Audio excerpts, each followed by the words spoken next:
Castle hotel থেকে আমার hotel Moksha riverside resort and spa, এই হোটেল থেকে বের হয়ে বেলা 12টার দিকে আমি মানালিগামী বাসে উঠলাম ক্যাসল বাস স্ট্যান্ড থেকে।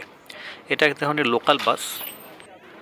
বাসে করে মানালি আসতে আমার সময় লেগেছিল প্রায় 4 ঘন্টা। তার মধ্যে 1 ঘন্টায় কুল্লু বাস স্ট্যান্ডে গাড়ি ব্রেক দিয়েছিল, ওখানে 1 ঘন্টার সময় মতো লস হয়েছে। মানালি এসে আমি উঠলাম কুঞ্চম হোটেলে। এটা একেবারে মল রোডের সাথেই এবং অটল বিহারী বাজপেয়ীর যে এখানে স্ট্যাচু আছে ঠিক তার সাথেই এই হোটেলটা। সরকারি হোটেল, বাংলাদেশের পর্যটন কর্পোরেশনের মতো এটা একটা পর্যটনের সরকারি হোটেল, খুবই ভালো হোটেল। আর সবচেয়ে বড় অ্যাডভান্টেজ হচ্ছে এর লোকেশন। একেবারে এই মল রোডের সাথেই আপনি হাঁটতে হাঁটতে শপিং করবেন, এনজয় করবেন এবং হোটেলে গিয়ে বিশ্রাম নিতে পারবেন এবং জিনিসপত্র রেখে আসতে পারবেন। তো যাই হোক, প্রথম দিন এসে আর কোথাও যাইনি, বিকেলবেলায় মল রোড দিয়েই হাঁটাহাঁটি করলাম। আমি এখন আছি মল রোড দিয়ে হাঁটতেছি। খুব ভোরে উঠেছি, ভোর বলা চলে না, এখন প্রায় 7:30 মতো বাজে। বাট তারপরে দেখেন মল রোড অনেক খালি, লোকজনের আনাগোনা কম, অনেক ঠান্ডা। সো এখন দেখি সামনে আজকে রাত্রে দিল্লি ব্যাক করবো। সো দিল্লির টিকিট কাটতে হবে, আর একটু সোলাং ভ্যালি যাওয়ার প্ল্যান আছে। দিল্লির টিকিটটা যদি কাটতে পারি, কাটার পরে একটা ট্যাক্সি নিয়ে সোলাং ভ্যালি ঘুরে আসার একটা প্ল্যান আছে। সো দেখি কি করা যায়। আজকে ওয়েদারটা সুন্দর, যদিও একটু ঝিরিঝিরি বৃষ্টির মতো মনে হচ্ছে। I don't know what is happening, but খুব ঠান্ডা।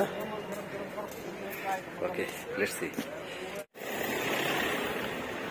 আমি ঘুরতে যেখানেই যাই খুব ভোরে উঠি এবং চারপাশটা এক্সপ্লোর করি। সেমনি এই মানালি শহরেও খুব ভোরে উঠে রাস্তা ধরে হাঁটছিলাম আর চারপাশের এই প্রাকৃতিক সৌন্দর্য উপভোগ করছিলাম। বেশ সিমসাম সাজানো গোছানো শহর এই মানালি, খুব ভালো লাগছিল এই পাহাড়ি রাস্তা দিয়ে হাঁটতে।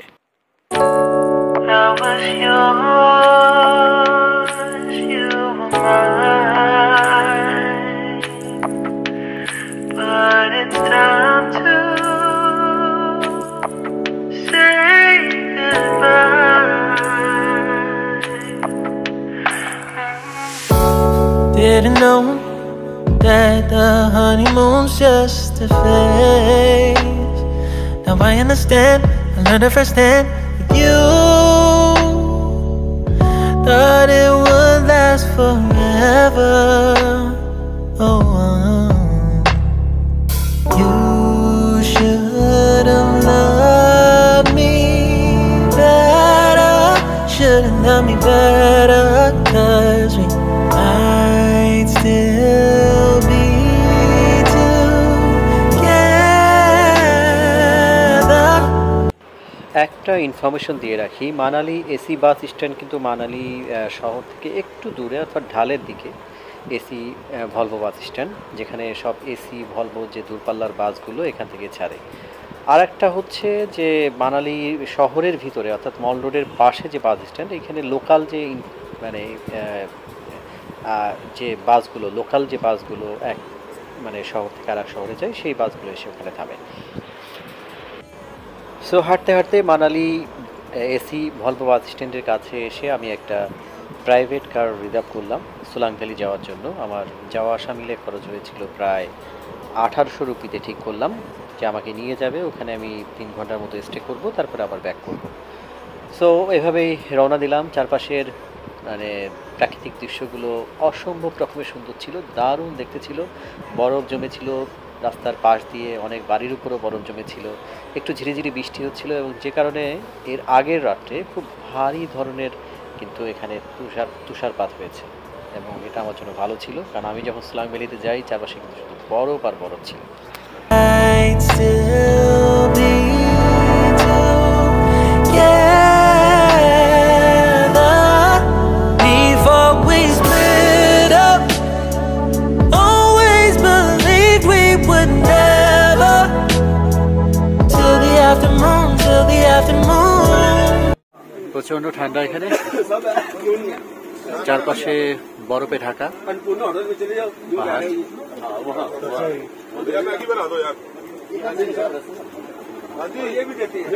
তো এই স্নো কাভার্ড মাউন্টেনে এসে যদি চা না খাই কেমন হয়?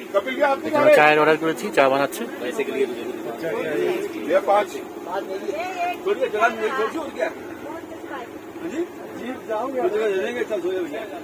সোলাং ভ্যালিতে আসছি, দারুণ একটা মোমেন্ট। চারপাশে বরফে ঢাকা পাহাড়, দেখুন অদ্ভুত সুন্দর।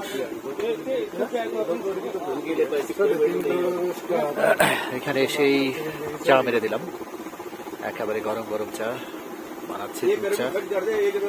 আর এখন আরেকটা ম্যাগি অর্ডার করেছি, ম্যাগিটা হলে ম্যাগিও খেতে হবে, সকালে নাস্তা করে আসিনি। তো চারপাশটা কিন্তু অসাধারণ অসাধারণ। আমার জীবনে প্রথম এই বরফে ঢাকা পাহাড় দেখলাম, আগে কখনো এরকম বরফে ঢাকা পাহাড় দেখি। সো দারুণ লাগছে। যারা মানালি আসবেন, সোলাং ভ্যালি অবশ্যই মিস করবেন না। এটা খুব কাছেই, বেশি দূরে না, প্রায় 40 মিনিটের মতো লাগে আমাদের গাড়িতে আসতে। আর মানালি থেকে দূরত্ব হচ্ছে 14 কিলোমিটার। চিকচাক রাস্তা, কিন্তু রাস্তা ভালো। ইউ ক্যান মানে কাম হিয়ার ইজিলি। আর বরফ যদি দেখতে চান, এখানে না আসলে কিন্তু বরফ সবসময় দেখা যাবে, এখানে অল টাইম বরফ থাকে। দারুণ একটা মোমেন্ট। আর চা খেলাম, যদিও চা খাওয়ার মোমেন্টটা ভিডিও করতে পারিনি, কিন্তু দারুণ একটা ফিল হচ্ছিল। আর এই ঠান্ডা ওয়েদারে যদি গরম চা খান, মানে কি যে অদ্ভুত ভালো লাগবে। পুরা একেবারে মানে আপনার মধ্যে একটা ওয়ার্মনেস চলে আসবে। তো Solang valley is best. I think Manali ট্যুরের এটাই সেরা দিন।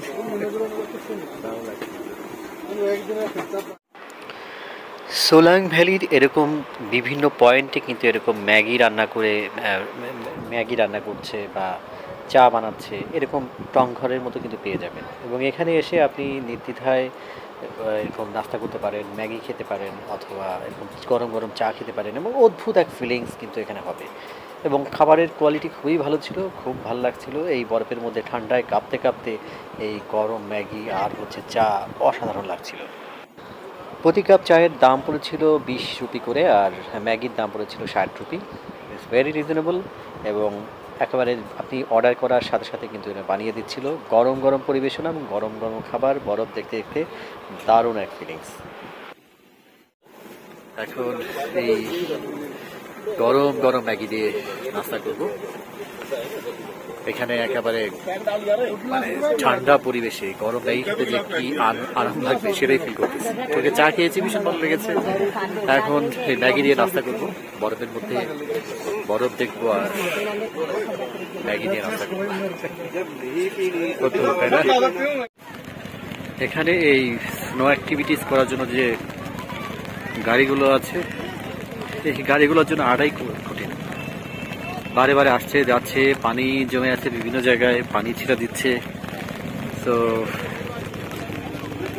এখান দিয়ে স্বাভাবিকভাবে হাঁটা আসলে অনেক টাফ।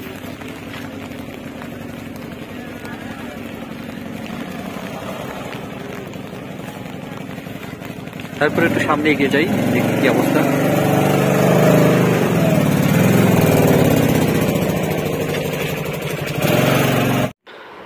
ওয়েদার ধীরে ধীরে খারাপ হচ্ছিল, গুড়ি গুড়ি বৃষ্টি শুরু হয়ে গেছিল। আর এর মধ্য দিয়েই অনেক অনেক পর্যটক আসছিলেন, তারা এই বরফে নানান রকমের খেলায় মেতেছিলেন এবং বরফের মধ্যে বিভিন্ন রকমের অ্যাক্টিভিটিস করতেছিলেন।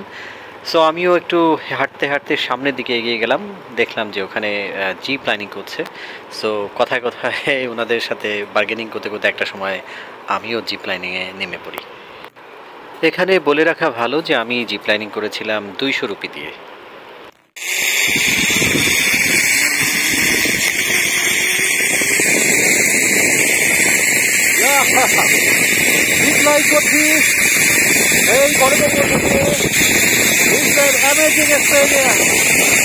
দারুণ লাগছে।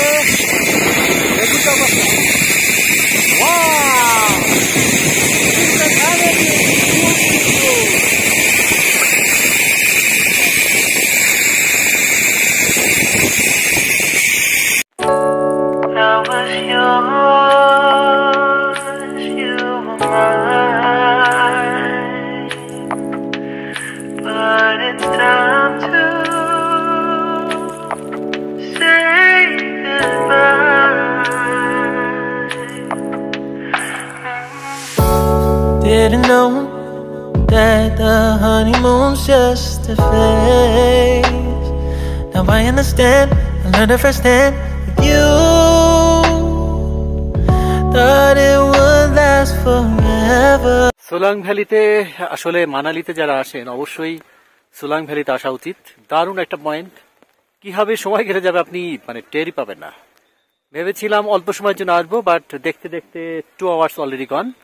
এর মধ্যে জিপ লাইনও করে ফেলেছি, যেটা আসলে কোনো প্ল্যানিং এর মধ্যেও ছিল না। দারুণ অনুভূতি, জিপ লাইনটা কিন্তু মিস করবেন না, এখানে অসাধারণ। আর দেখুন চারপাশের ভিউটা দারুণ, খুবই চমৎকার। ধীরে ধীরে বৃষ্টিও হচ্ছে। এই যে বরফের উপর দিয়ে যাচ্ছি, তবে এই বরফের মধ্যে দিয়ে চলাচল করার জন্য কিন্তু সেই ধরনের বুট এবং গিয়ার্স কিন্তু আপনার লাগবে, না হলে কিন্তু স্লিপ মানে very sleepy. So be careful. আর এই আর কি, তো এখন এই সোলাং ভ্যালি লিভ করতে হবে, অনেক কাজ আজকে। সো কিছুক্ষণ পরেই আমি লিভ করব। In the afternoon,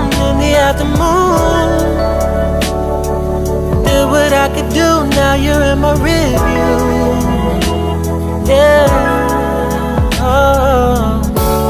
Hasn't always been this wrong or this bad, but after some time I realized you and I were in the match. Yeah. Solang ভ্যালিতে একটু সকাল সকাল আসাই ভালো, কারণ বেলা বাড়ার সাথে সাথে এখানে কিন্তু ট্রাফিকের পরিমাণও বেড়ে যায়। অনেক পর্যটক আসে, অনেক গাড়ি আসে, সো একেবারে মেইন পয়েন্টে যেতে কিন্তু অনেক সময় লেগে যায়। সো যারা আসবেন একটু সময় করে সকাল সকালই চলে আসবেন এই Solang valley. Before we split up, always believed we would never. Till the afternoon, that was when the moon started to become blue. Oh, so I surrendered, 'cause I couldn't see things getting better. No, in the afternoon,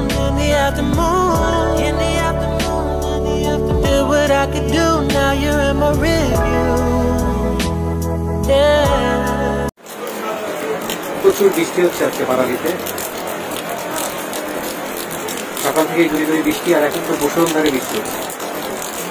এই দেখুন মলরের অবস্থা।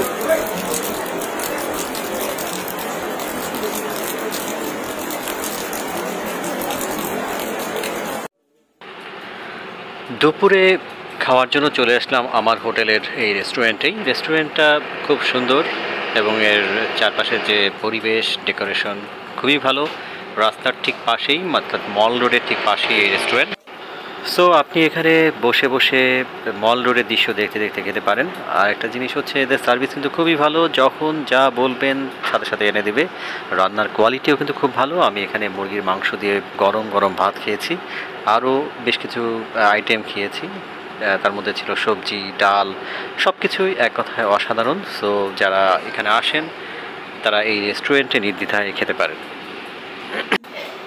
বলতে গেলে আবার good luck ছিল, কারণ আমি এখানে খেতে খেতেই শুরু হয়ে যায় স্নোফল। দুপুরে খাবার খাচ্ছিলাম আর বাইরের স্নোফল দেখছিলাম, অদ্ভুত সেই দৃশ্য।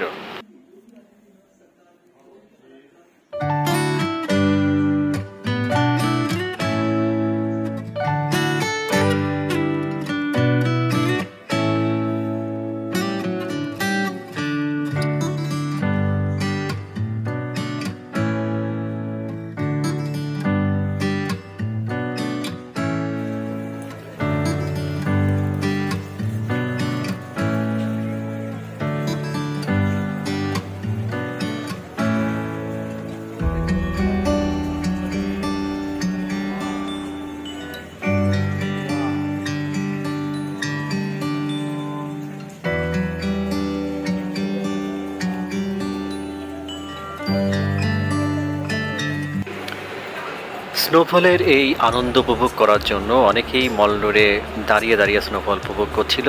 কেউ কেউ ছবি তুলছিল, আবার কেউ কেউ লাইভ ভিডিওতে প্রিয়জন মানুষকে দেখাচ্ছিল এই স্নোফলের এই দারুণ দৃশ্য। সো তাড়াতাড়ি খাওয়া শেষ করে আমিও বেরিয়ে পড়ি স্নোফলের এই দারুণ দৃশ্য উপভোগ করার জন্য।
ছাতা নিয়েই বের হয়ে যাই, চারপাশটা ঘুরে ঘুরে দেখি আশপাশের রেস্টুরেন্টগুলোতে কি পাওয়া যায়, বিকালের নাস্তাটা কি করা যায়।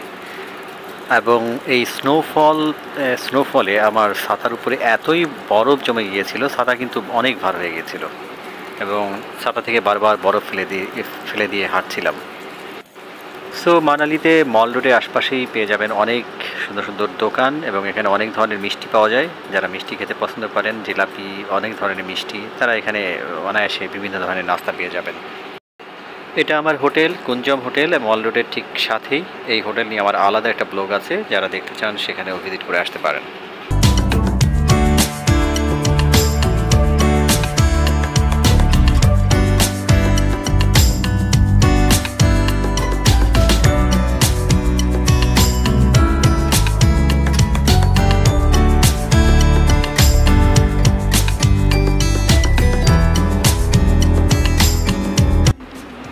আজ তবে এ পর্যন্তই। ধন্যবাদ সবাইকে।